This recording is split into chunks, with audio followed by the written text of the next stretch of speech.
déjà bonjour. Bonjour à tous, merci de m'accueillir.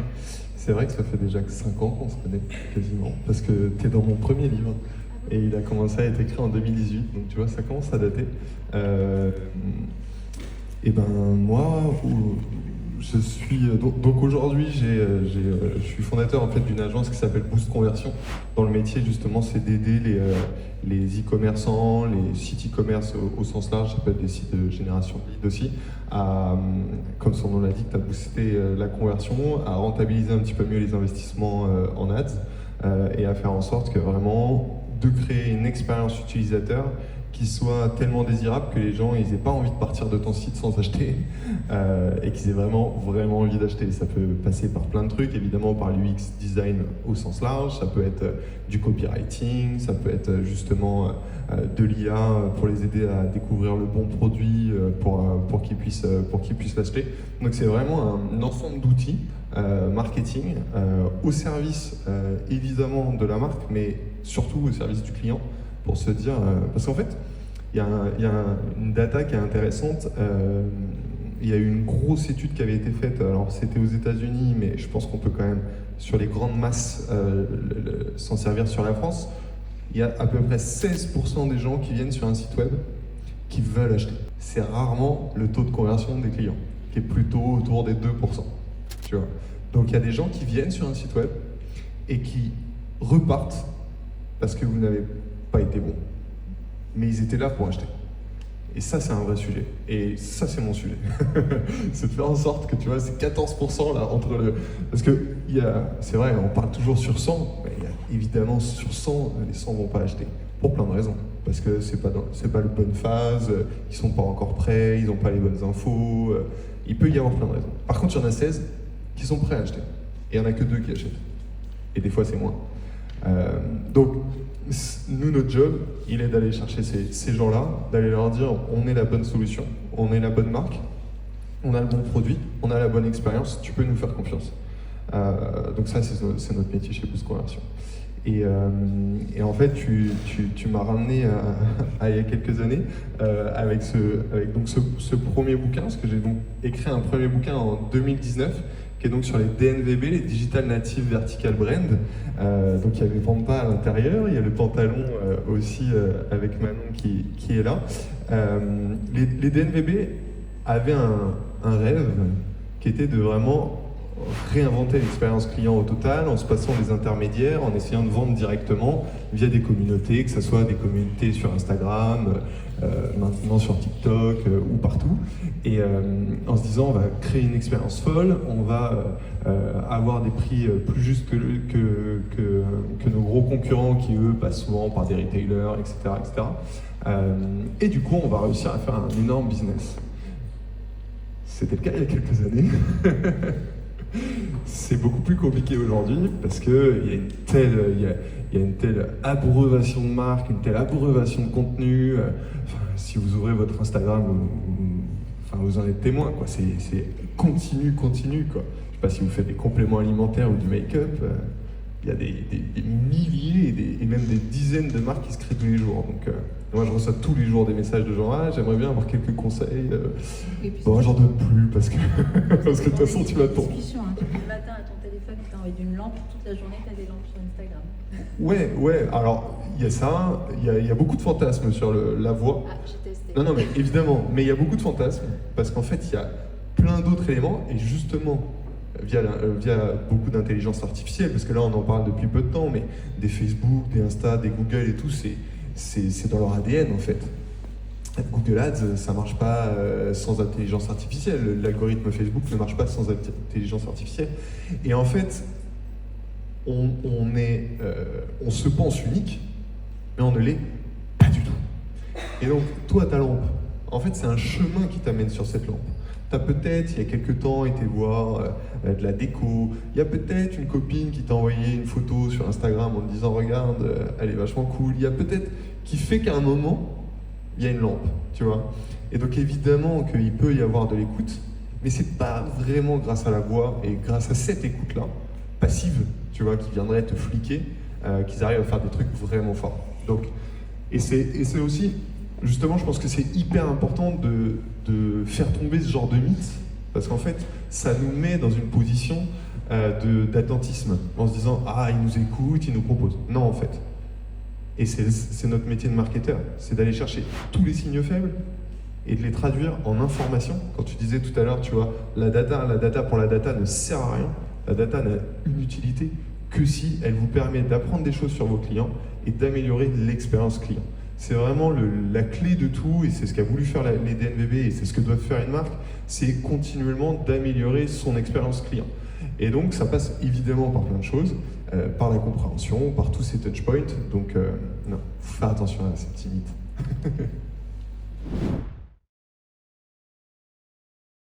Alors tu vois, j'ai sorti mon livre en 2019 du coup, et je disais déjà, je pense que c'est dans le premier chapitre, que la définition des DNVB n'existe pas. Parce qu'en fait, donc, littéralement, DNVB, c'était vraiment ce côté, on se passe des intermédiaires, on crée des marques fortes, on se passe des intermédiaires et on vend direct au consommateur. Sauf qu'en fait, c'est pas la manière dont les gens achètent. C'est le fantasme de l'entrepreneur, c'est le fantasme de la marque, que de se dire, moi je vais être plus fort que tout le monde et je vais réussir à vendre aux gens.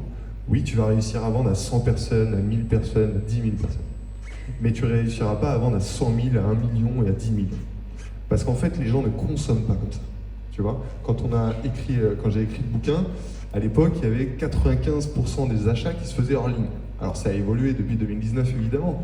Mais à ce moment-là, il y a des gens, tu vois, toutes ces DNVB qui se sont dit, mais alors, nous avec 5%, on va être capable de... Non. Parce qu'en fait, le monde n'évolue pas aussi vite que le marketing aimerait qu'il évolue. Les clients n'évoluent pas aussi vite que le marketing évolue. Et tu vois, je lisais un post LinkedIn hyper intéressant d'une agence qui faisait du conseil sur les réseaux sociaux, tu vois, le truc le plus basique qui soit aujourd'hui quand même, on en voit des milliers. Et le mec il dit, moi je donne des conseils à des marques sur les réseaux sociaux, je fais 4 millions d'euros de chiffre d'affaires en 2023. Les réseaux sociaux sont apparus il y a 15 ans. Ça veut dire qu'il y a encore des gens qui ne savent pas comment ça marche, tu vois, 15 ans plus tard.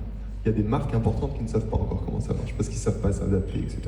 Donc il faut aussi faire vachement attention à ce gros gap finalement entre ce que nous, en tant que marketing, on croit qu'il va y arriver, et puis finalement l'adoption, tu vois, d'une technologie, d'une habitude d'achat, etc. Tu vois. On faisait une étude client récemment pour un site web de gens qui avaient autour des 50 ans, le persona était autour des 50 ans.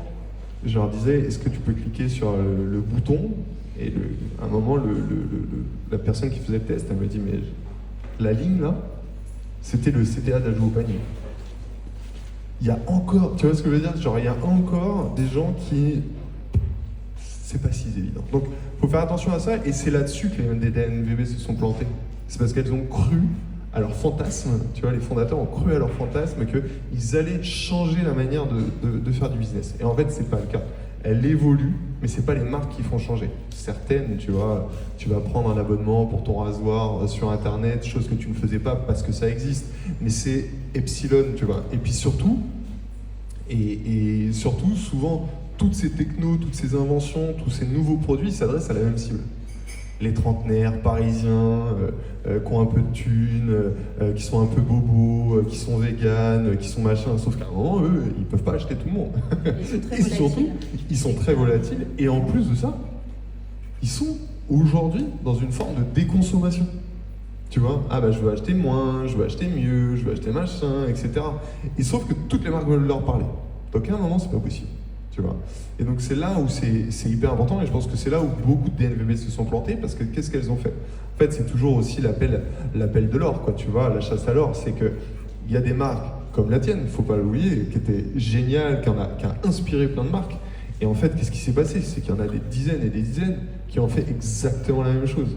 Et qui en fait, au moment où les DNVB étaient censés mettre un peu la lumière sur les marques qui voulaient justement prendre soin de leurs clients, créer une expérience différente, etc., bah en 2-3 ans, il y a eu sur chaque secteur des dizaines et des dizaines de DNVB qui sont créés avec la même proposition de valeur. Ils ont tous investi au même endroit, sur Facebook, sur Google, sur machin. Donc tous les prix se sont envolés. L'expérience était la même, les arguments étaient les mêmes, et à la fin, le client, il ne sait plus, quoi. Finissez par s'écrire entre concurrents, tu poses pas ce mot-clé, donne pas l'argent à Google. Tu vois, ça n'a aucun sens. Ouais. Et puis derrière, il y a aussi tout le monde qui... Vous devriez faire de l'abonnement, tout le monde va vous le dire, ça, l'abonnement, avoir ça. Tout le monde doit faire de l'abonnement, de la récurrence, parce que toutes les DNVB sont sur un modèle start-up aussi en général. Ah ouais, mais ça l'est encore, parce qu'en fait, et c'est ça qui moi me fait beaucoup rire, j'adore quand je vois des clients à moi, et tu sais, je leur mets un petit aller-retour comme ça en leur disant, mais arrêtez de penser à vous, arrêtez de penser à votre business model, arrêtez de penser à comment le business serait idéal. Pensez à votre client. Est-ce que le client, il a besoin de s'abonner à du papier toilette? Est-ce que le client, il a besoin de s'abonner à son dentifrice? Non. Parce que de toute façon, le client, il va aller chez Super U et qu'il va acheter son dentifrice à ce moment-là et le papier toilette quand il en a besoin. Et pas avec, tu vois, récemment, je parlais avec une copine qui bosse dans une marque, tu vois. Donc vraiment, la cliente parfaite pour les DNVB, tu vois. Elle m'a dit, j'ai arrêté tous les abonnements. Parce que j'en ai marre, quoi. Je me retrouve avec des trucs en tonnes ou alors ça arrive pas au bon moment. En fait, c'est pas pratique. Tu vois, c'est pas pour rien que tous les quick commerce qui étaient censés te livrer tous les trucs en 5 minutes, ils ont levé des milliards. Hein. Gorilla, c'est 1,5 milliard qu'ils ont levé. Gorilla, ça a fermé, tu vois, en 1 an. Parce que tu changes pas les habitudes de consommation comme ça. Et en fait, la grande erreur, c'est encore une fois de penser qu'on est plus fort que le client. Le seul qui a raison, c'est le client. Donc, à un moment, comment il achète, comment il a envie d'acheter. Est-ce qu'il a envie d'acheter ses pantalons sur Internet? Est-ce qu'il a aussi envie de les acheter en boutique? Est-ce qu'il a aussi envie de peut-être les acheter en marketplace? Parce qu'en fait, il a super confiance en Amazon. Et lui, acheter sur Amazon, c'est super pratique. Et du coup, il veut acheter sur Amazon. Ah, mais Amazon, non, c'est les méchants loups. Bah ouais, mais sauf que le client, il a l'habitude, tu vois. Il y a une phrase que je trouvais super intéressante, qui est de la fondatrice enfin pas la fondatrice, le fonds d'investissement de Warby Parker et de Everlane, qui disait, le fonds d'investissement, la directrice du fonds d'investissement qui disait, je n'investirai plus jamais dans une DNVB qui ne va pas sur Amazon et ou sur la marketplace la plus influente de son univers de produits. C'est quand même, alors que c'était, tu vois, eux qui ont lancé le mouvement des DNVB, etc. Aujourd'hui, ils disent non, no way. Parce qu'en fait, ça n'a plus aucun sens. Et tu vois, il y a Google qui a lancé, qui a annoncé l'apparition d'une sorte d'outil conversationnel qui s'appelle Maggie, qui va te permettre justement de parler avec Google pour trouver le produit idéal, pour trouver le voyage idéal, pour trouver le truc qui te va, quoi. Ça, t'imagines, ça va tout renverser. Ça peut même peut-être renverser Amazon, parce que du coup, ils vendent plus du clic, mais ils vendent de l'achat. Donc, tu vois, c'est tous ces éléments qui font que le modèle sur lequel ont voulu se remonter les DNVB ne fonctionne pas, parce qu'elles ont pensé à elles, parce qu'elles ont pensé à leur business model et pas aux clients. Et par exemple, si tu devais citer ce que recherche en général le client et ce qu'elles ont un peu fait mal, ces DNVB-là, les sites e-commerce, qu'est-ce qui toi te fait un peu sauter au plafond quand tu arrives sur un site où... Alors évidemment, il y a plein d'éléments techniques, vitesse de chargement, découvrabilité des produits, plein. Mais ce que le client recherche, c'est une différenciation. C'est le client, il recherche à rentrer sur un site web et se souvenir qu'il est allé sur ce site web. Essaye de te souvenir tous les sites sur lesquels tu es allé aujourd'hui. Il y en a plein que tu as oubliés, parce qu'aucune différenciation. Que ce soit dans la marque, dans la proposition de valeur, dans les produits, c'est une marque que tu aurais pu voir aujourd'hui, tu pourras voir demain, tu te souviens même pas que tu y es retourné. Et c'est ça qui est important. C'est qu'à un moment, et c'est pour ça que moi, malgré l'aspect technique de mon métier, malgré tous ces aspects-là, j'appuie, et c'est ce qui fait la différenciation chez Boost Conversion, c'est d'avoir cette approche évidemment UX technique, mais d'avoir cette approche de marque, de proposition de valeur. Si à un moment, ta proposition de valeur, elle est nulle, tu ne vendras pas. Tu vois, et moi, je dis toujours à mes clients, si Apple, demain, le site, il met 3 secondes de plus à charger, oui, ils vont perdre du business. Mais c'est sûr qu'à l'iPhone 15, 16, 17, quand il va sortir, ils vont le vendre. Parce que la proposition de valeur, elle est super forte. Donc quand tu n'es pas Apple, évidemment, ce serait mieux de ne pas avoir ces 3 secondes de chargement. Parce que tu n'as pas la même désirabilité de marque. Mais si ta proposition de valeur est forte, regarde, je me suis marié avec la femme qui est juste devant moi, la seule chose que je voulais, c'était que tu fasses mes fleurs. parce que ta proposition était différente. Parce que je savais ce que j'allais avoir, tu vois. Et que le fleuriste du quartier, il allait pas me faire ce que faisait Pampa. Tu vois. Et ça, c'est hyper clé, tu vois. Pour que le client, vraiment, il se souvienne de toi, il se souvienne de ta marque. Et après, évidemment, qu'il puisse découvrir le bon produit, qu'il puisse trouver un produit qui lui va, qu'il puisse comprendre que sa taille de pantalon, c'est la bonne taille, qu'il n'ait pas besoin de le renvoyer. Parce qu'il ne faut pas oublier un truc, c'est qu'évidemment, ça fait chier toutes les marques quand elles ont des renvois, mais ça fait chier le client aussi. Quand tu reçois un pantalon, tu es persuadé d'acheter un L, que d'habitude tous les L te vont, et que là il est trop petit, déjà ça te fait mal à la tête, parce que tu te dis soit j'ai grossi, soit c'est une marque. Mais quoi qu'il se passe, c'est pas une émotion positive. Donc, tu vois, c'est de faire en sorte aussi que toute cette émotion, elle soit positive. Moi, ce que j'aime bien dire à mes clients, c'est imaginez-vous chez Disneyland. Tu prends déjà un ticket à 100 balles, t'y vas, et il y a tout qui te fait kiffer, quoi. Même si t'es pas fan de Disney, machin, la pizza en forme de Mickey, c'est ridicule mais ça te fait marrer, du coup tu vas l'acheter et elle vaut 15 balles, la sucette que tu vas offrir à ta petite cousine, tu vas l'acheter parce que c'est trop cool, c'est cute, machin. Mais en fait le site web, évidemment tous les sites web ne doivent pas être des Disneyland, mais ils doivent donner cet univers, cette envie finalement d'acheter, parce que les gens, encore une fois, ont envie d'acheter. Alors évidemment, il y a la crise qui vient, il y a plein de choses qui fait qu'ils ne peuvent pas acheter à l'infini. Mais encore une fois, comme je le disais tout à l'heure, 16% des gens qui viennent sur un site web sont prêts à acheter, faites en sorte qu'ils achètent. Ça sera déjà pas mal. Ok. Donc, merci. Déjà, on pousse un peu à la consommation dans nos discours. Mais parce que les gens ont envie de consommer, ils ont envie de bien consommer, mais ils ont envie de consommer. Oui. Tu vois, faut pas oublier ça. Et les marques, elles doivent être là aussi. Et justement, faut faire attention aussi à ces discours de ouais, on fait surconsommer et tout. Non, de toute façon, les gens vont acheter. Ils vont acheter des produits qui leur vont. Plus les marques, elles vont être green, plus les marques, elles vont être éco-responsables, plus les marques, elles vont être tout ça, mieux ce sera. Parce que de toute façon, ils vont acheter, tu vois.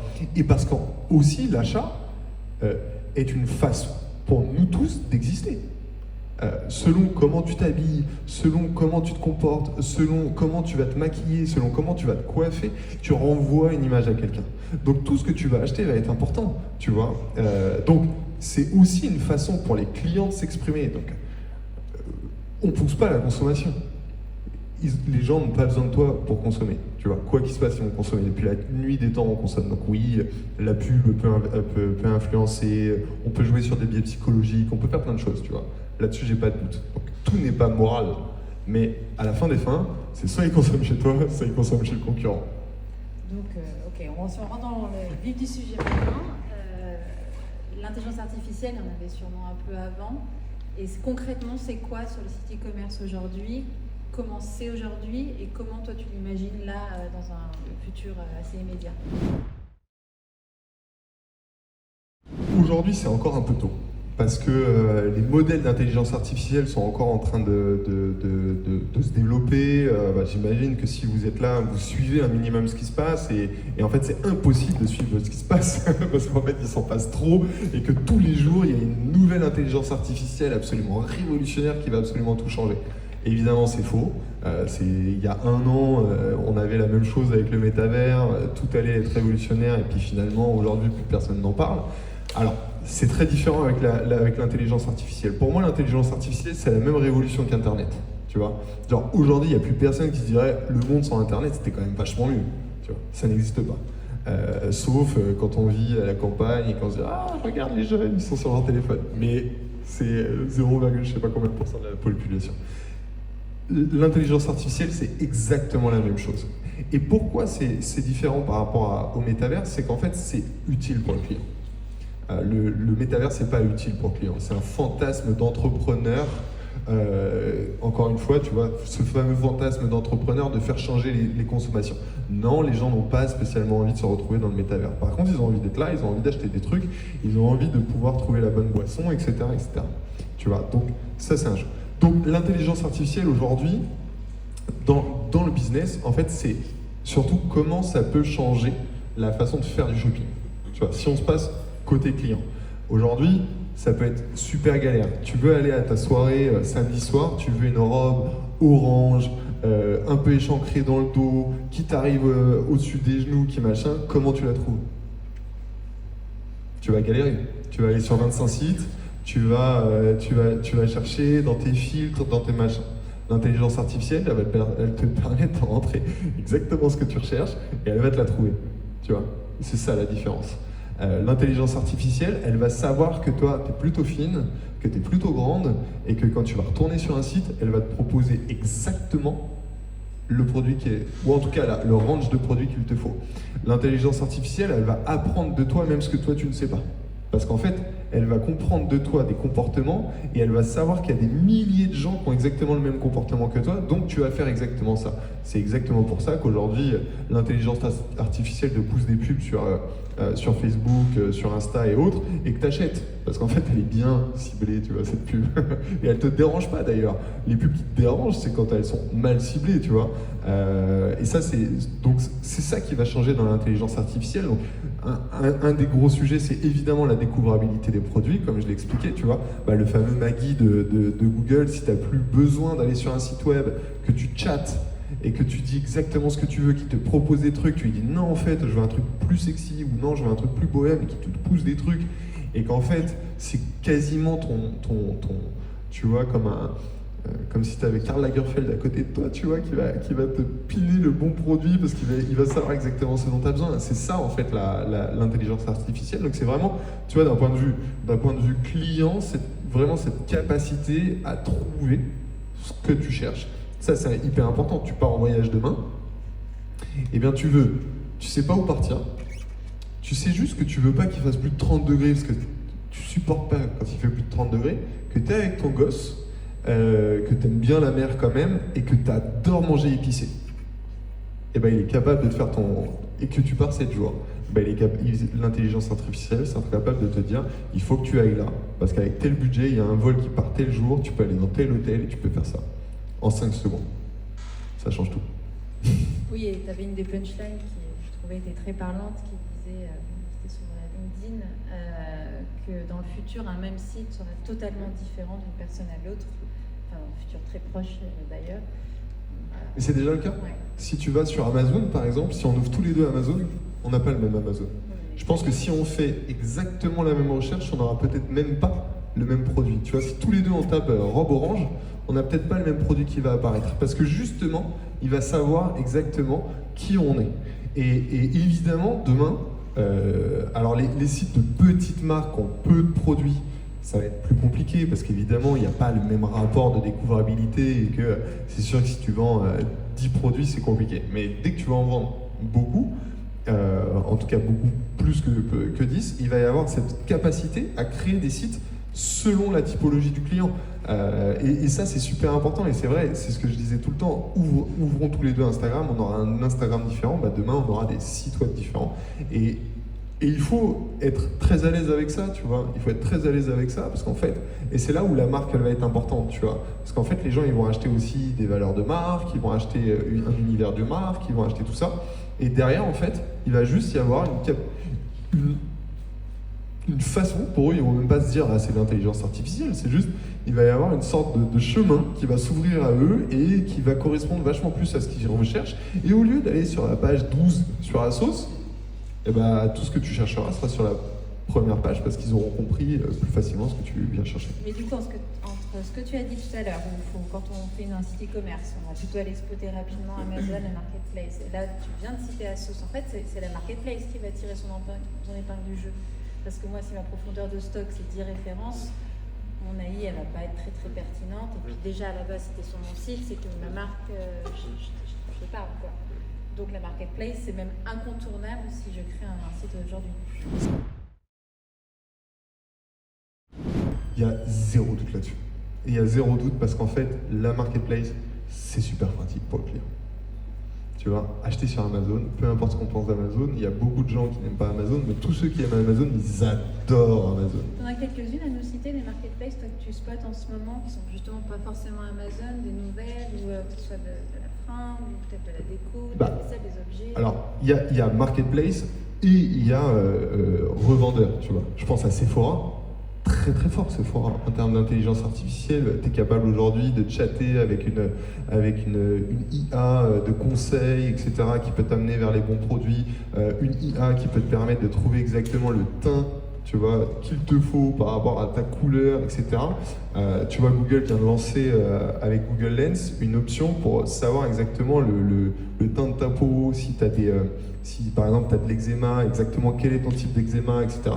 pour te recommander la bonne crème, le bon produit, etc. Donc évidemment, je pense que plus les boîtes seront grosses, plus ce sera facile. Parce qu'elles auront vraiment des ranges produits, etc. Mais il ne faut pas oublier qu'une marketplace sans marque, ça n'a aucun intérêt. Donc ça ne veut pas dire qu'il ne faudra plus créer des marques. Il va falloir encore une fois créer des marques avec les bons produits, avec ce que les gens recherchent. En fait, c'est le même job, sauf que la découvrabilité de tes produits ne sera pas la même. Tu vois, au lieu de taper robe sur Google, bah, tu vas le taper dans le chat et en fait c'est eux qui vont faire finalement ce travail que tu peux avoir aujourd'hui sur des pages catégories, de filtrage, etc. C'est l'intelligence artificielle qui va faire tout ce taf pour t'amener sur la bonne fiche produit. Donc tu vois, sauf que la fiche produit elle sera peut-être un peu moins sur ton site web et un peu plus sur des marketplaces. Ça j'en suis sûr. Tu as d'autres exemples comme ça que là tu parlais de Sephora, la pigmentation, la qualité de la peau. Tu as d'autres exemples d'applications d'intelligence artificielle aujourd'hui sur des marques un peu plus grosses qui ont déjà eu les moyens de...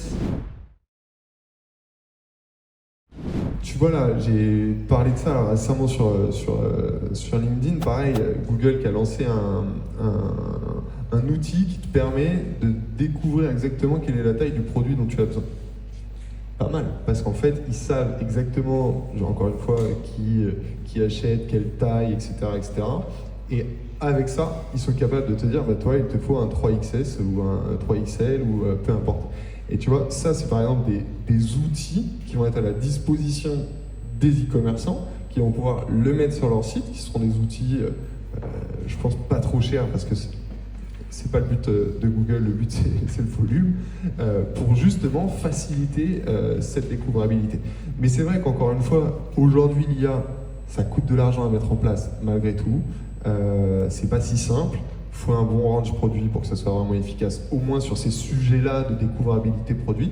Il y en a plein qui peuvent être utiles sur du chatbot, sur, tu vois, sur du search, par exemple, sur la barre de recherche, de pouvoir avoir un search avec IA pour justement découvrir le bon produit, avec la voix, peu importe.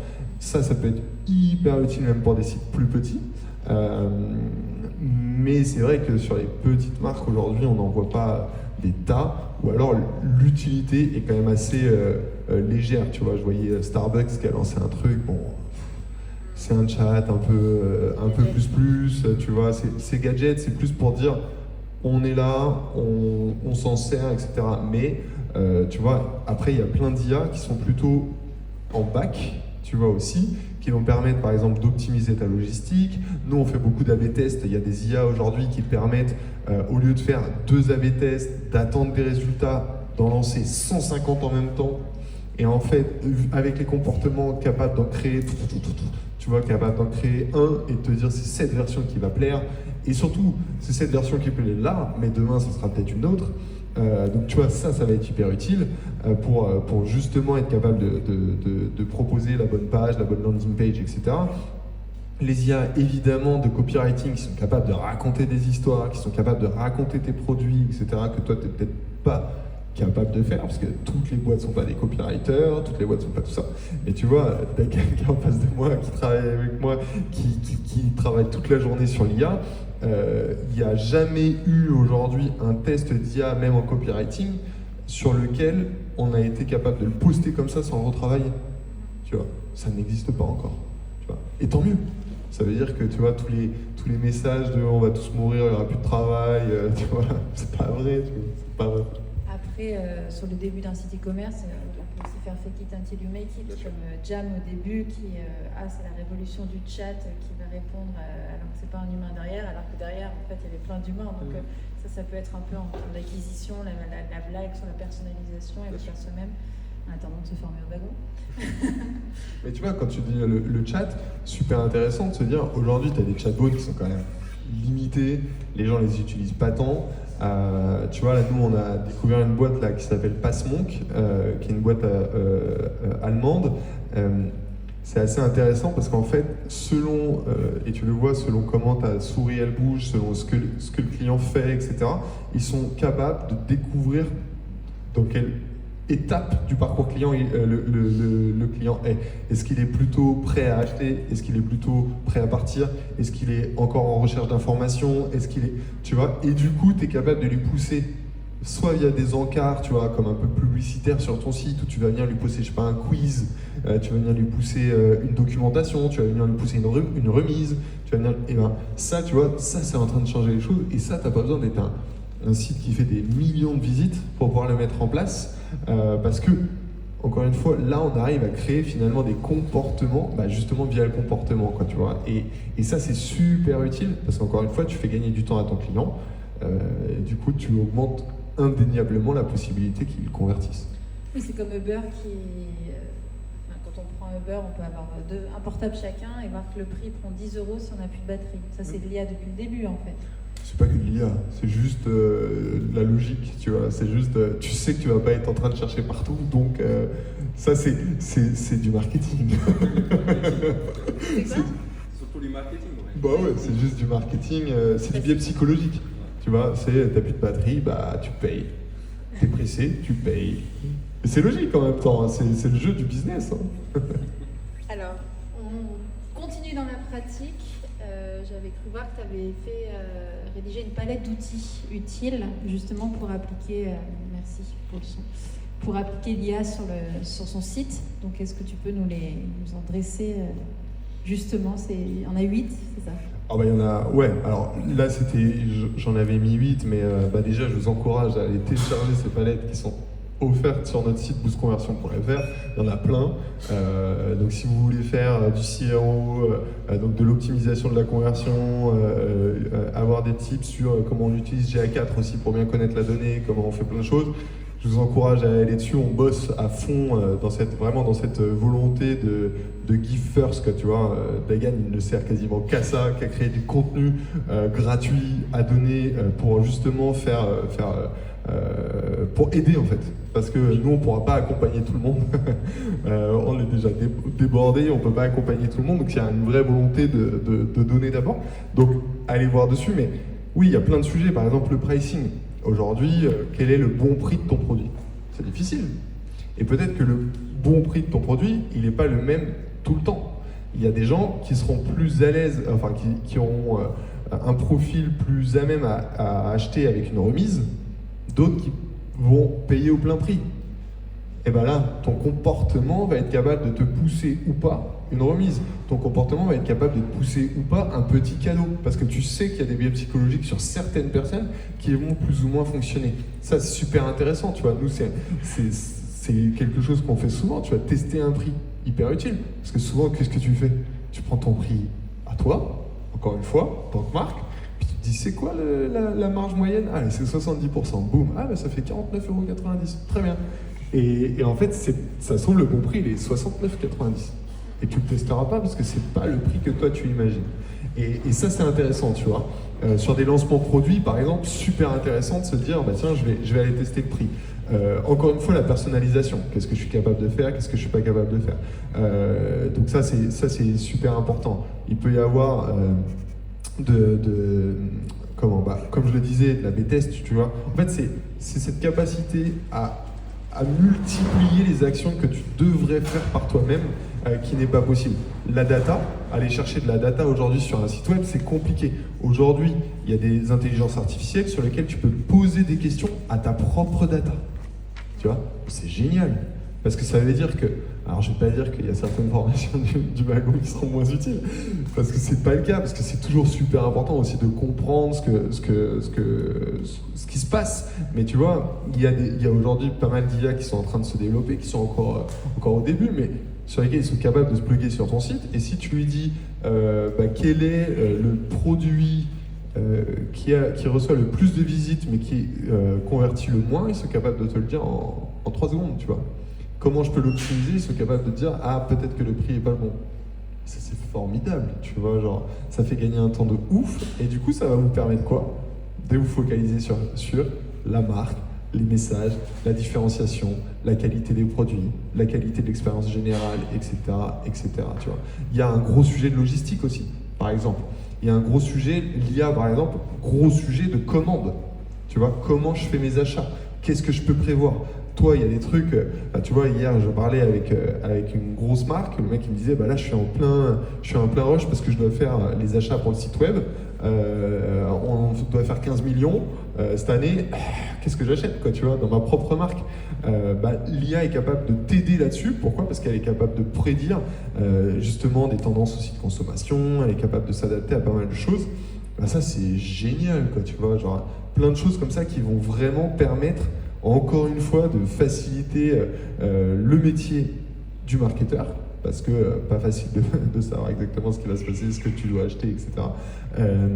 Et du coup, te permettre de te focaliser encore plus sur l'expérience client. Ça, c'est clair. En logistique, c'est à quel niveau? C'est la gestion des stocks plus Ouais, et gestion le contrôle des envois, les retours, tout ça. Gestion des stocks, évidemment, optimisation des flux aussi, tu vois. Pour les tournées, pareil, justement pour les retours, ok, capacité à comprendre tous les retours, comment tu les minimises, tu vois. Est-ce que la majorité des retours sont faits pour telle et telle raison? Est-ce qu'il y a une région? Est-ce qu'il y a une saisonnalité? Est-ce que par rapport à l'expérience du client, est-ce que le mec il a acheté très vite, pas vite, etc. qui vont être capables de te redonner, tu vois, en fait de te mâcher une information que toi tu n'aurais pas pu mâcher. Tu vois, et c'est ça qui est super important, tu vois, sur des gros volumes, parce qu'encore, tu vois, quand tu as une marque et que tu as 5, 10 retours par jour, c'est traitable. Quand on a 1000, 2000, tu vois, comment tu fais pour traiter vraiment de la donnée, mis à part avec un Excel, avec la raison que le client t'a donnée, tu vois? Compliqué. Qu'est-ce que tu lui proposes derrière? Compliqué. Tu vois, récemment, j'ai vu sur Amazon un truc que j'ai adoré. Je voulais acheter un produit, il y avait écrit « Attention, ce produit a un taux de retour plus important que les autres, donc merci de bien vérifier si c'est la bonne taille, etc. que vous voulez acheter. » Tu vois, message automatique parce que ils ont compris que, tu vois, hyper intéressant. Parce que du coup, toi en tant que client, tu te dis « Ah, attention, je ne veux pas de retour, donc je revérifie. » Donc tu fais preuve de beaucoup plus d'attention. Ça se trouve, c'est juste un biais psychologique, c'est juste un message qu'ils ont mis, il n'y a peut-être même pas d'IA, il n'y a peut-être même pas de tout ça. Et je suis sûr qu'ils ont fait baisser le taux de retour là-dessus. C'est évident, tu vois. Donc, il y a plein de choses à faire. De quoi? J'en achète plus, du coup, je pense. Oui et non, après, t'inquiète pas, ils savent ce qu'ils font. Donc, si demain, ce produit n'est plus du tout vendu, soit ils vont en recommander un autre, soit... Mais ça, il n'y a pas de sujet.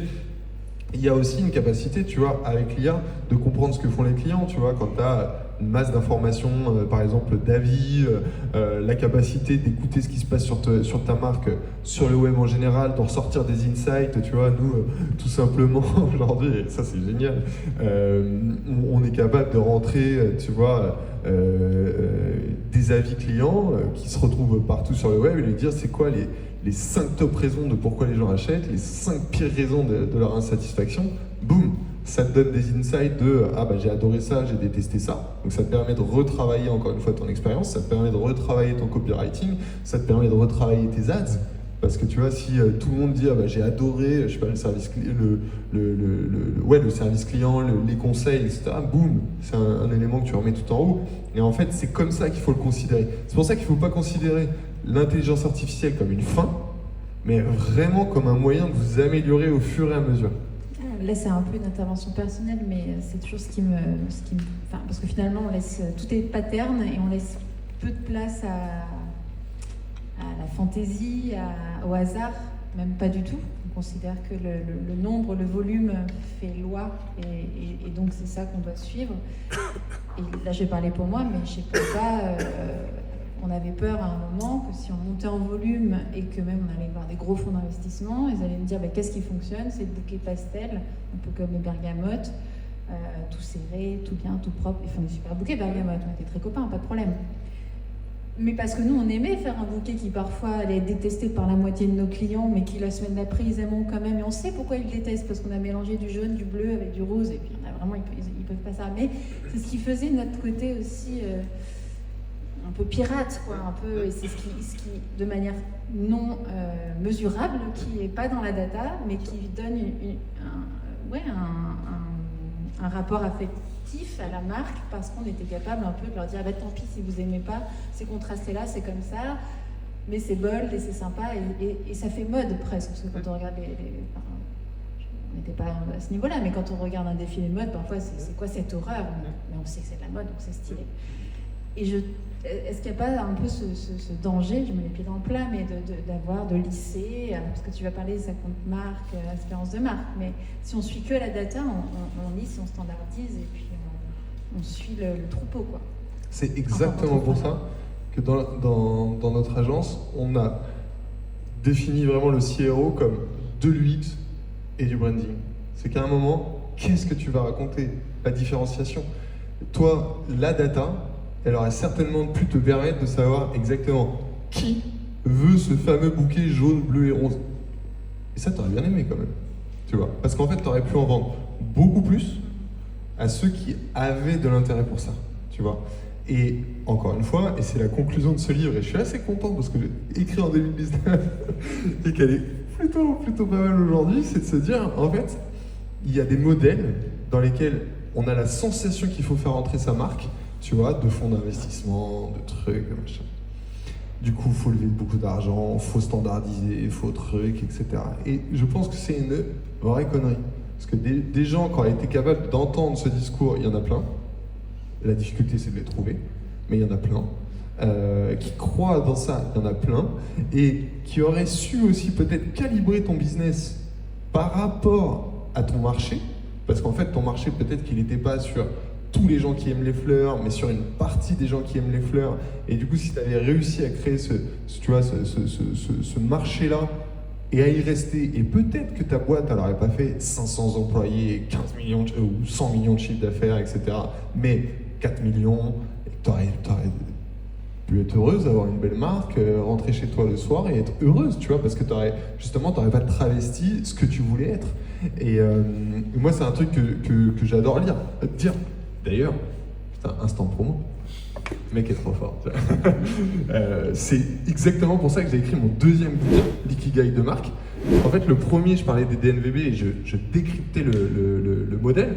Et le deuxième, j'ai eu plein de questions, tu vois, justement, de gens qui me disent « Ouais, mais regarde, si moi je veux pas faire ça, si je veux pas faire ça, si je me reconnais pas là-dedans », je me suis dit justement, je vais écrire un livre où je me suis inspiré de l'ikigai, qui est donc une philosophie japonaise millénaire, tu vois, j'ai rien inventé, qui te permet justement de comprendre exactement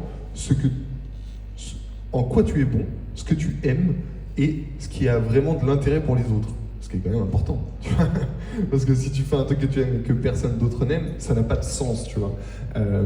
Et donc c'est vraiment trouver pile poil ton territoire d'expression. Et bah moi dans mon livre, j'ai pas refait ça, je me suis juste dit mais comment finalement on peut transmettre ça à une marque et trouver le parfait territoire d'expression, la parfaite taille de boîte aussi, tu vois. Il y a des boîtes qui, comme Uber, sont faites pour être des énormes boîtes. Il y a des boîtes qui sont faites pour être des petites boîtes, tu vois. Le boulanger de ton quartier, il n'a pas moins de valeur, de respect qu'un Kaiser qui a des boulangeries partout dans le monde.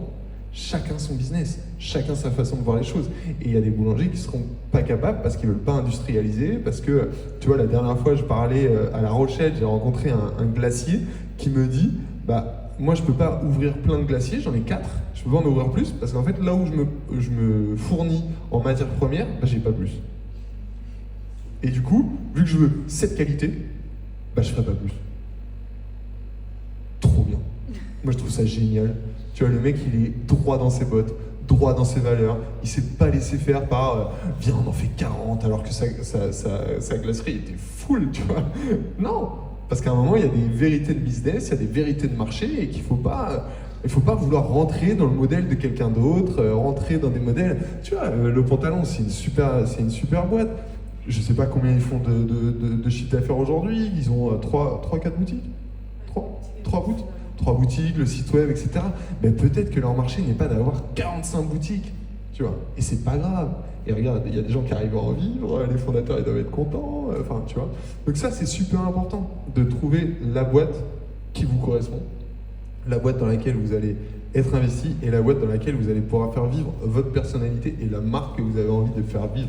Parce que je vous jure que c'est possible. D'ailleurs, le pantalon, vous aviez des boutiques dès le début? Ou c'était d'abord le site web? Non, ouais, D'abord le site. Juste après, une petite Et ça, Sébastien, tu as peut-être un mot à dire là-dessus, sur justement pourquoi on s'est tous mis à un moment à ouvrir des boutiques. Est-ce que l'intelligence artificielle, maintenant, je crois qu'il y a pas mal de levées de fonds sur l'expérience aussi en boutique. Qu'est-ce que tu essayes? Qu'est-ce que push? Alors, c'est ce que je disais tout à l'heure, c'est qu'à un moment, quand tu as 90% des gens, ou 80 aujourd'hui, ça doit être à peu près le chiffre, qui achètent hors web, c'est bien de mettre une boutique. Parce que tu vas pouvoir créer une expérience, rencontrer des gens. Quand tu vas sur le pantalon en boutique, tu as un mec qui connaît les produits, qui sait que tu as peut-être une forme en, je ne connais pas bien les formes, mais en H ou en X, et du coup, c'est pas trop ce modèle qu'il te faut, mais plutôt celui-ci, tu vois, et toi, tu n'en as pas conscience. Moi, je sais, par exemple, je ne sais pas quelle est la forme de mon corps. Je ne me suis jamais posé la question. Donc, je vais peut-être pas acheter le bon produit. Lui, il va t'aider à le faire. C'est quand même vachement mieux, tu vois. C'est quand même hyper utile. Donc, c'est pour ça qu'on a que les marques ont toutes fait des boutiques. Il y en a plein qui l'ont très mal fait, mais il y en a plein qui ont réussi à bien le faire. Et c'est indispensable parce qu'en fait, c'est la continuité. Et parce que le client, il est comme ça, en fait. Le client, il est sur Amazon, le client, il va dans la rue, le client, il va sur Internet, le client, il va sur les réseaux sociaux, il est sur WhatsApp, il est partout. Et donc, en fait, c'est toi, la marque, qui doit être en capacité de t'adapter à ce que lui recherche. Tu vois, c'est vraiment ça. Et aujourd'hui, l'intelligence artificielle, pour en parler dans le retail, alors... Encore une fois, là, c'est majoritairement pour les très grands groupes, parce que ça coûte excessivement cher. Et en plus, là, il y a un vrai sujet de valeur morale. Parce que tu vois, il y a plein de tests aujourd'hui qui sont faits, où il y a des capteurs d'émotion, par exemple. J'ai vu tel produit, les gens ont une émotion qui est plutôt négative, qui va du coup te permettre d'adapter ton merchandising, de peut-être déréférencer des produits, etc. Bon, ça, tu vois, tu rentres dans Black Mirror, quoi. Tu vois. Sur Internet, c'est quand même, tu vois, t'as l'impression d'être déconnecté, tu restes un humain, c'est ton téléphone en fait qui parle à une intelligence artificielle, c'est pas vraiment toi, tu vois. Là, c'est toi, quoi.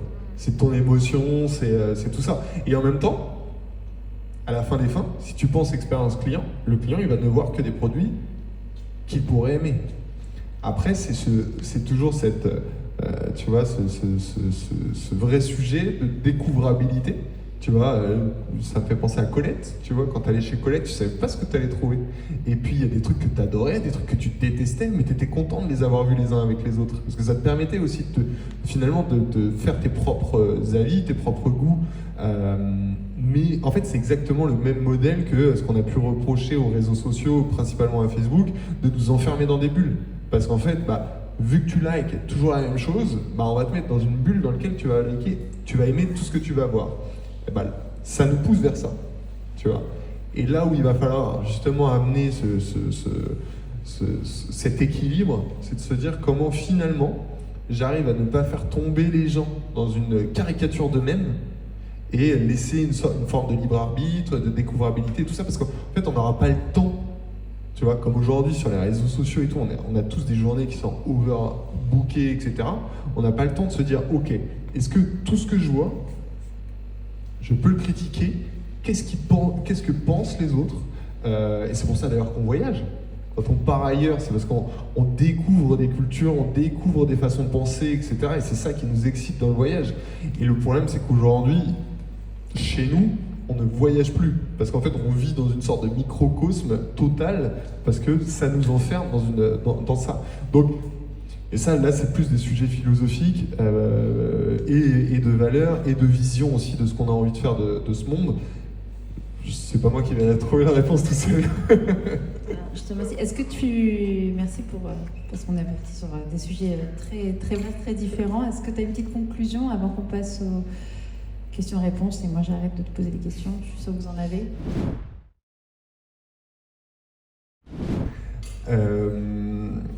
N'ayez pas peur. C'est vraiment le mot que je répète tous les jours à Dagan. N'ayez pas peur en fait de le monde dans lequel on rentre. C'est un monde fait de plein de possibilités, vraiment qui va changer plein de nos habitudes, aussi bien en tant que marketeur qu'en tant que client, parce que n'oubliez pas que vous avez les deux casquettes.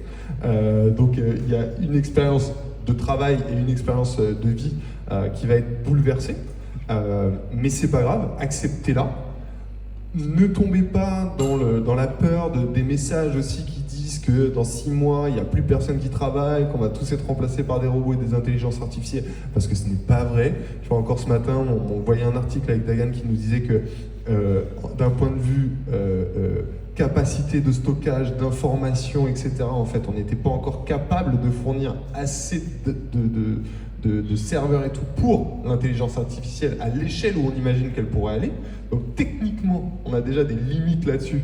Donc tu vois, ça va pas aller aussi vite que ce que tout le monde vous dit sur les réseaux sociaux. N'oubliez pas aussi que justement les gens sur les réseaux sociaux sont là pour faire du buzz. Donc on va jouer sur la peur, biais psychologique. Donc attention à ça, ça va pas aller, évidemment ça va aller très vite et il y a des entreprises, tu vois, qui vont s'en servir très vite. Mais pour la majorité des gens, ça va pas être une révolution du jour au lendemain, tu vois. Donc n'ayez pas peur de ça, intéressez-vous-y, trouvez quelques sources, tu vois, un peu intéressantes de gens qui font des vraies recherches, qui s'intéressent, tu vois. Nous par exemple, on ne parle jamais d'une IA qu'on n'a pas testée, tu vois. Aujourd'hui, il y a des mecs, ils en testent, ou en tout cas ils en parlent de 10 par jour, sauf que c'est pas possible, tu vois, genre. Donc ça c'est important, donc n'ayez pas peur de ça. Déjà, si vous êtes là, c'est que vous avez envie d'apprendre des choses, de comprendre comment ça peut transformer nos vies. Donc je pense que c'est super important. Imaginez en fait, il y a 20, 25 ans, quand Internet est arrivé, il y a tous ceux qui se sont dit « Ah mais moi j'y crois pas, ça ne marchera jamais, ça sert à rien ». Et il y a eu les autres qui se sont dit « Oh, si ça marche !» je serais dedans. Et c'est exactement la même chose, c'est de se dire c'est pas si ça marche, c'est comment je m'en sers, comment j'en fais un allié pour votre vie personnelle, parce qu'il y a quand même plein aujourd'hui d'outils d'IA qui vont vous permettre de gagner un max de temps, de vous faciliter le travail sur pas mal d'éléments, comment ça peut vous aider dans votre vie professionnelle et comment ça peut aider votre marque. Et en fait, une fois que vous allez balayer ça et que vous restez à l'affût de je fais une tâche hyper répétitive tous les jours, est-ce que j'aurais pas moyen de l'automatiser ou de la faire via l'intelligence artificielle? Let's go. Et si jamais y a pas quoi. Pas grave. Tout va bien. Non, on reste dans un monde humain. Très bien. Alors, aujourd'hui en partie, mais pas que. Il y a plein de sites aujourd'hui qui sont cookieless, donc sans cookies. Donc c'est pas vraiment ça, c'est le comportement. C'est le comportement et la capacité, encore une fois, avec un amont de données, à créer des schémas en fait, qui va te permettre de savoir ce que tu attends. Tu vois, c'est un petit peu comme ChatGPT si on y pense. Le modèle de ChatGPT, il ne sait jamais ce qu'il va vous dire. Tu vois, à chaque mot, il ne sait pas lequel sera le suivant. Si tu prends vraiment au bon moment, c'est pour ça qu'en fait ça met du temps. Parce qu'en fait, il ne connaît pas la réponse. Et en fait, il a construit au fur et à mesure par des probabilités de quel sera le meilleur mot prochain. Tu vois. Donc il réfléchit jamais une phrase en entier. Il ne sait pas le faire. Tu vois. ChatGPT, c'est vraiment ça. Je réfléchis mot par mot par des probabilités de ce qui sera le plus probable juste après. Et c'est comme ça que ça marche. C'est pareil avec la data. C'est de se dire quelle est la plus grande probabilité de ce que tu auras besoin. Et de temps en temps, ça va pas marcher. De temps en temps, les réponses de ChatGPT sont un peu à côté. Ça sera pareil avec la donnée. Et c'est vraiment cette capacité à analyser beaucoup et à tirer des conclusions. C'est comme pour faire par exemple de la segmentation en marketing. Aujourd'hui, quand vous faites de la segmentation de base client, vous allez essayer de vous dire, alors attends, je vais segmenter les femmes et les hommes, peut-être aussi par l'âge. Ah oui, mais j'ai pas les âges de tout le monde. Bon, je vais segmenter par rapport à ce qu'ils achètent. Et puis, c'est super complexe. Et puis, si jamais tu as une maman qui achète tout pour son fils, qui a 20 ans, qu'est-ce que tu lui envoies? Tu lui envoies des trucs de fille, tu lui envoies des trucs pour son fils, tu vois, mais attends, elle a 50 ans, je comprends pas, elle achète des t-shirts c'est pas pour les femmes de 50 ans, mais en même temps, tu vois, c'est impossible. Tu vas vite tourner en rond. Et l'intelligence artificielle, elle va être hyper utile parce qu'elle va être capable de comprendre des choses, tu vois, que toi tu pourras pas comprendre parce que ça te prendrait trop de temps. Et du coup, de tirer des conclusions de ça et de se dire, tiens, j'ai compris qu'elle achetait pas pour elle. En fait, c'est aujourd'hui, les cookies sont amenés à disparaître.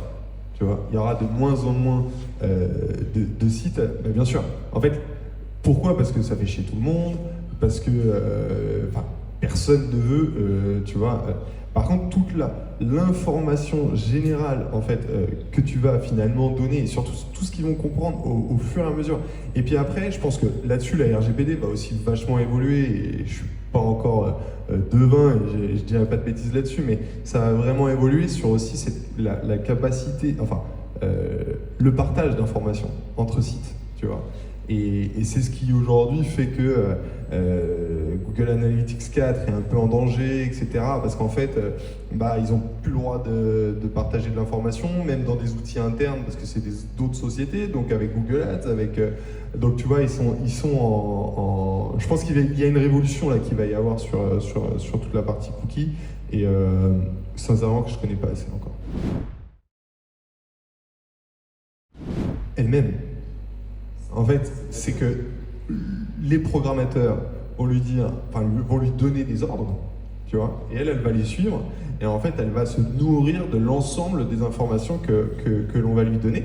Donc, soit on va lui pousser de l'information, tu vois, par exemple, aujourd'hui, il y a des chatbots dans lesquels tu peux rentrer, par exemple, ta plateforme de marque, des mots que tu dis beaucoup, des mots que tu veux pas dire, des intentions, tu vas pouvoir lui donner en fait et lui dire c'est comme ça que j'ai envie que tu parles. Et donc tu vas pouvoir lui donner de l'information, et en plus de ça, elle va apprendre au fur et à mesure de ce que les clients vont lui répondre.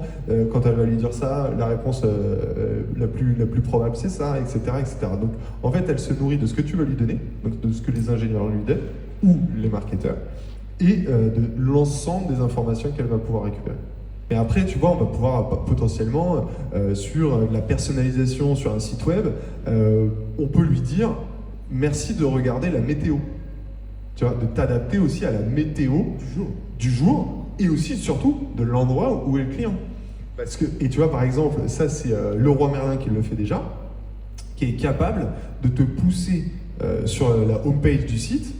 Si tu habites à Marseille et qu'il fait soleil, ils vont te pousser les barbecues, alors que si tu es à Lille, ils vont plutôt te pousser un truc parce qu'il fait pas beau, tu vois, un autre truc qui fait pas beau. Donc tu vois, ça c'est super important. Et en fait, il y a des sites pour qui la météo va avoir du sens, donc tu vas incorporer ce genre d'infos, et puis pour d'autres, tu te dis ça n'a pas de sens, je veux pas que tu te serves de ça, et du coup ça ne l'en aura pas. Tu vois, donc c'est là aussi où l'intelligence artificielle, elle n'existe pas sans toi.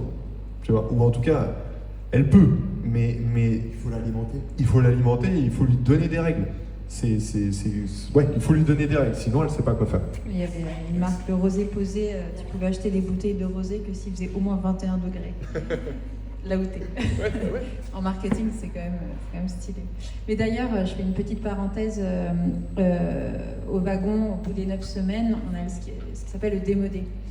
Et moi, ça m'a vraiment surpris en arrivant, c'est qu'on assiste à des projets d'étudiants en data science, donc en intelligence artificielle, qui vont sortir exactement, qui vont répondre au type de questions que vous venez de poser, parce que ils vont expliquer comment ils ont nourri l'intelligence artificielle de telles données, les règles qu'ils lui ont données, et par exemple, on a des projets, c'est je veux voyager, mais optimiser mon voyage en faisant plusieurs stops, et c'est l'intelligence artificielle qui va se nourrir de plein de données pour dire, en fait, tu veux aller de point A à B, mais tu peux faire entre-temps 4 stops différents pour visiter d'autres pays.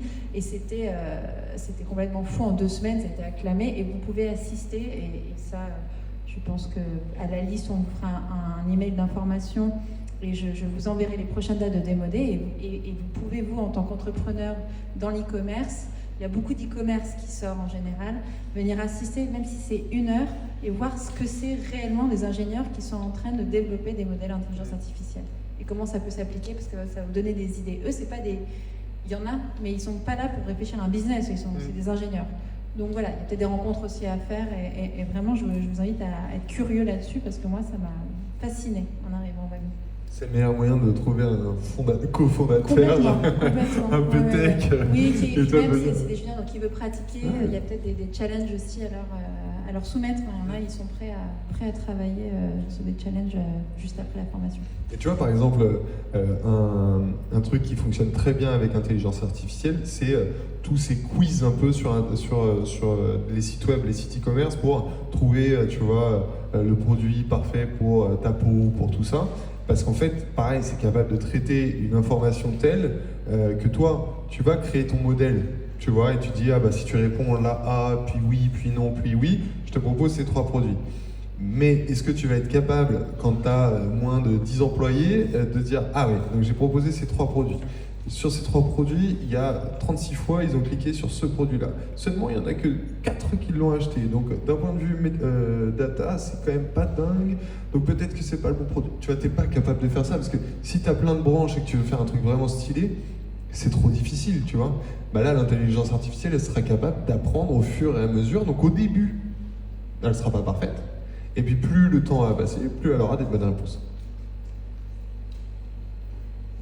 Ça d'ailleurs, c'est une bonne façon d'augmenter vos taux de conversion sur les sites web. Les quiz, les gens adorent ça. Tu vois, ils adorent ça. Alors, tu vois, sur PrestaShop, alors ils sont pas que sur PrestaShop, mais il y a un outil qui s'appelle DoFinder, qui est une barre de recherche, tu vois, qui est alimentée via de l'IA, qui est super puissante. Tu vois, va permettre vraiment aux clients de taper un peu n'importe quoi. Et en fait, eux, ils vont être capables, encore une fois, via de la donnée, etc., de lui proposer le bon produit.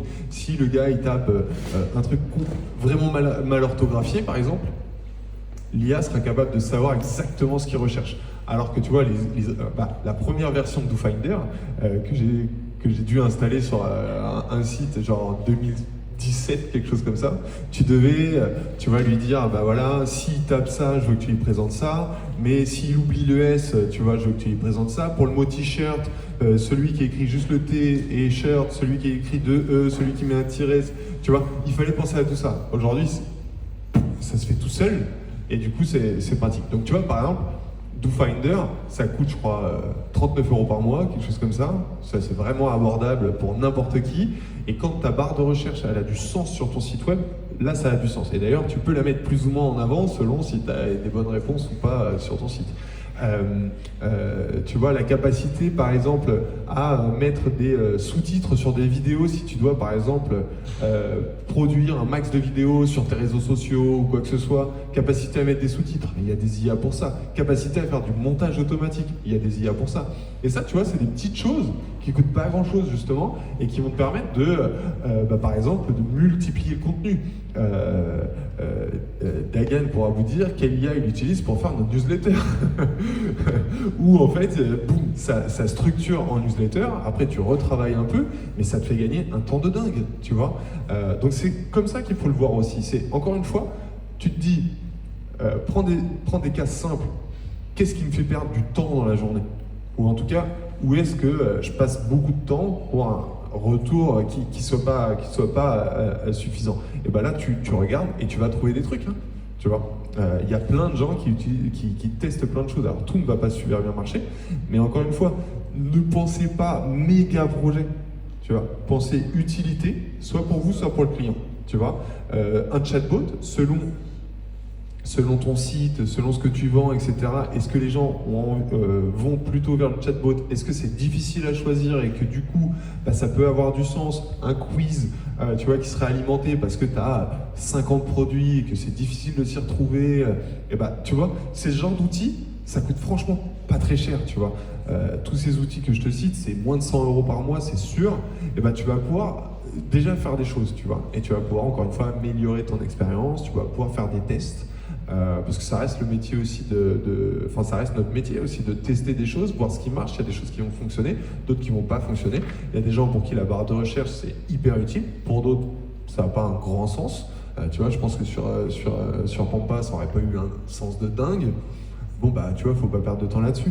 Mais donc tu vois, c'est vraiment d'aller chercher des petits cas d'usage et de se dire finalement comment ça peut m'être utile. Alors, ouais, bien sûr. Alors, justement, sur cette capacité à montrer le bon produit sur les 7000, là, il y a plein de façons de le faire. La barre de recherche, par exemple. Justement, de la personnalisation aussi de merchandising, tu vois, ça c'est un vrai sujet. Justement, être capable d'adapter le merchandising par rapport à l'expérience du client. Donc là, pareil, il y a des outils qui sont capables de t'adapter ton merchandising en direct, de te dire, bah tiens, j'ai proposé tel et tel produit, il n'a pas cliqué, donc il faut que je lui propose absolument autre chose, parce que tu vois, le merchandising, ça peut être un casse-tête, surtout sur 7000 références. Aujourd'hui, tu vas le faire par quoi? Par le prix, par les ventes, et tu peux pas vraiment personnaliser à chaque fois. Là, il y a des intelligences artificielles qui fonctionnent assez bien. Alors, sur Presta, j'ai pas été vérifié pour toutes, mais qui te permettent, tu vois, et surtout d'apprendre en fait. Parce que tu vois, c'est un peu comme DoFinder, c'est que certes, c'est un bon outil pour proposer le bon produit, mais surtout, ce qui est important, c'est toute la data que ça va t'apporter et de te dire, bah tiens, les clients ont tapé ça, ils n'ont pas trouvé sur ton site, super utile. On leur a proposé ça, ça leur a pas plu. Peut-être qu'il y a une opportunité à aller chercher, tu vois, et tout ça, ça va être super intéressant. Parce que comment tu sais ce que les gens sont venus chercher sur ton site et qu'ils n'ont pas trouvé? Tu le sais pas. Et bien là, tu vas le savoir.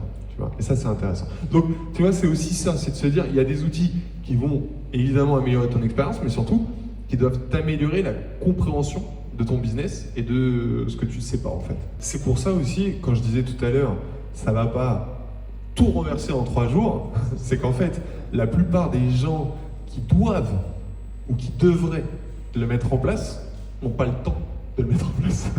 Tu vois, donc en fait ça retarde le déploiement de toutes ces technologies aussi, tu vois. Il y en a plein qui te font gagner du temps, mais il faut déjà avoir le temps de les mettre en place, de te renseigner, de savoir quelle est la bonne, de la tester, etc. Tu vas pas pouvoir tester, tu vois là moi je t'ai donné DoFinder et je suis sûr de mon choix, mais si toi tu vas seul, tu vas regarder les 25 apps de search, tu vas les tester, tu vas mettre 4 mois à te rendre compte que c'est peut-être pas la bonne, mais tu sais pas trop non plus pourquoi c'est pas la bonne.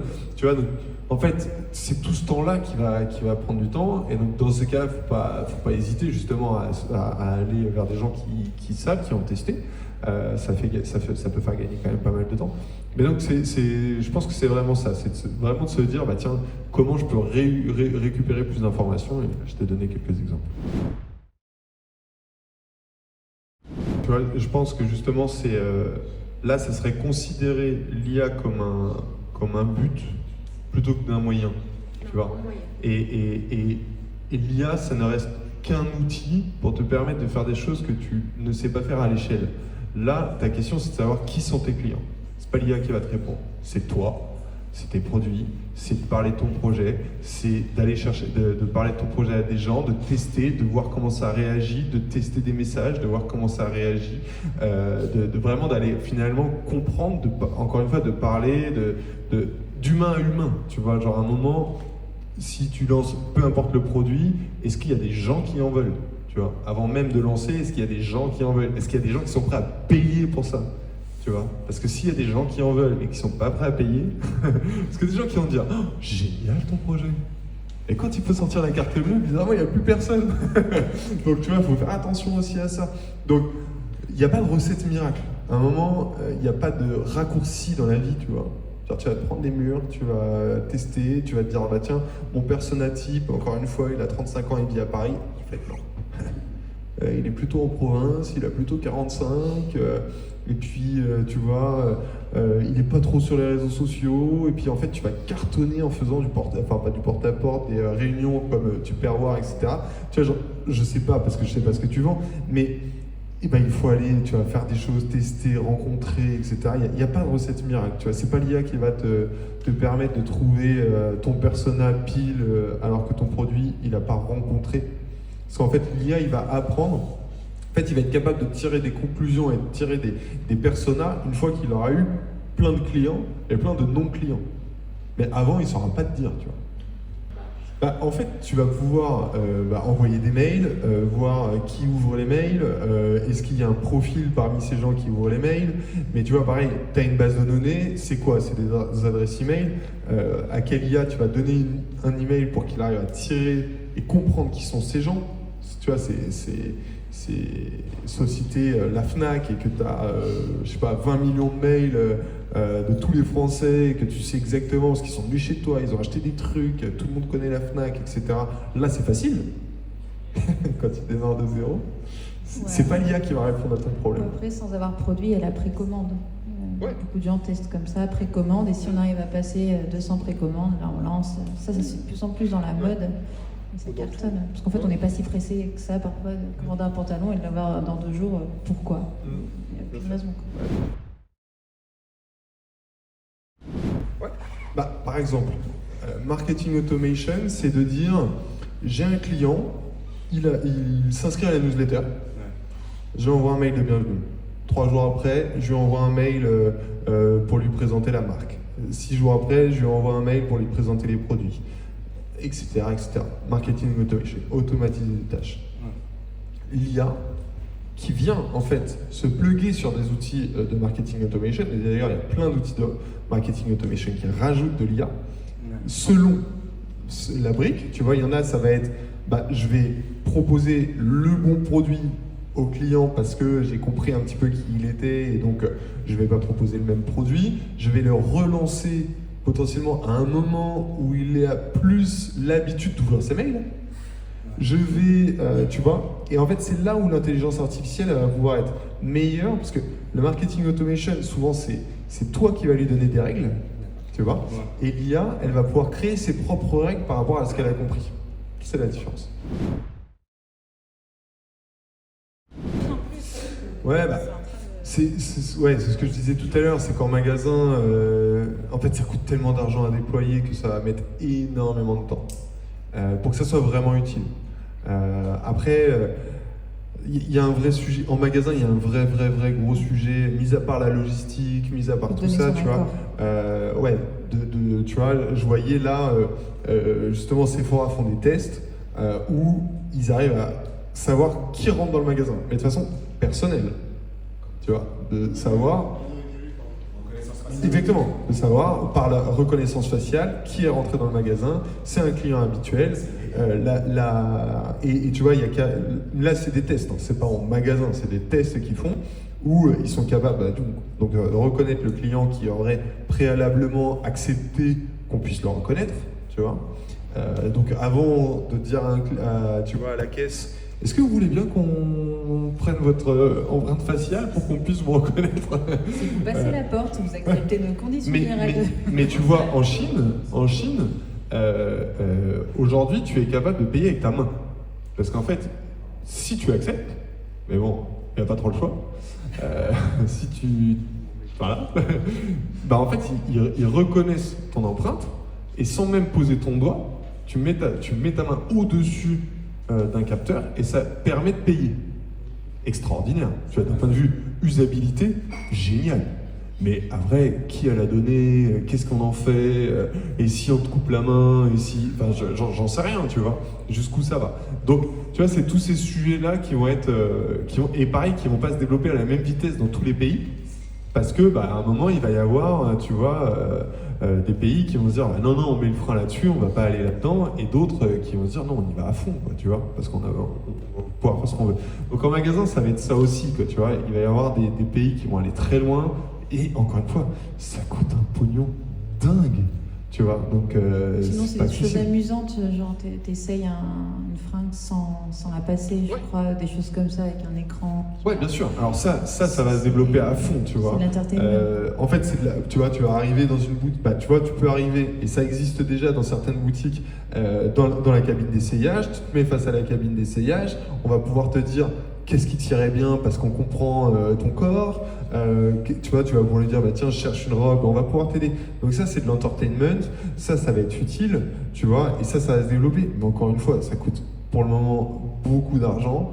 Donc tu vas peut-être le voir dans le Zara des Champs-Élysées parce qu'ils vont investir dans une techno, mais avant que tu le vois dans toutes les boutiques, dans toutes les caisses, Decathlon le fait déjà, tu vois, il y a des trucs chez Decathlon qui servent à ça, ou vu qu'avec mais là c'est même pas de l'intelligence artificielle, c'est qu'avec les codes barres, ils savent ce que tu as mis dans la cabine d'essayage, et donc ils sont capables de te proposer des produits additionnels, tu vois, sur un écran, ils sont capables de te dire si c'est pas la bonne taille, tu vois, tu peux appeler directement sur l'écran, on t'amène le bon, parce qu'on sait ce que tu as.